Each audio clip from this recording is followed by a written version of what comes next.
নমস্কার, আমি সুমিতা শাস্ত্রী। আপনাদের কাছে আবার এলাম নতুন একটা তথ্য নিয়ে, যেটা আপনাদের খুবই দরকারি এবং আপনাদের দৈনন্দিন জীবনে অনেক কাজে দেবে। এবং সেটা হচ্ছে যে গণেশজিরই একটা মন্ত্র।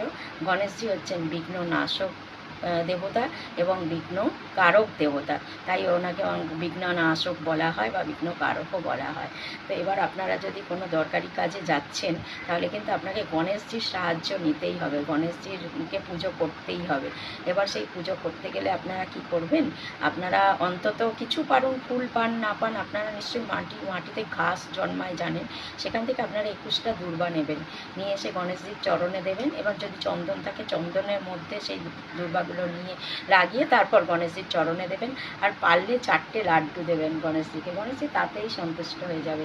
এবার ওনার একটা মন্ত্র আপনারা পাঠ করবেন, সেটা হচ্ছে ওং বক্রতুণ্ডায় ওম, বা ওং গং গণপত্যায় নমঃ, বা ওং রাজেন্দ্র বিঘ্নায় নমঃ, বা ওং একদন্তায় নমঃ, এরম আপনি, বা ওং গণেশায় নমঃ, এরম আপনি যেটা আপনার মনে থাকবে সেরকমই একটা মন্ত্র আপনারা পাঠ করবেন। পাঠ করে তারপর আপনারা যে দরকারি কাজে যাচ্ছেন, বিশেষ কাজে যাচ্ছেন, সেই কাজে যান। দেখুন আপনারা অবশ্যই সাকসেস হবেন এবং আপনারা গণেশজির ভক্ত হয়ে যাবেন, বা তাকে আপনারা দেখবেন আস্তে আস্তে ভালোবেসে ফেলবেন এবং তার পুজো করবেন নিয়মকানুনগুলো মেনে মেনে। আর কিচ্ছু করার দরকার নেই, সাধারণভাবে এইটুকুনি করুন, তাহলেই অনেকখানি উপকার হবে। তো আজকের মতন শেষ করছি। ভালো থাকবেন, সুস্থ থাকবেন।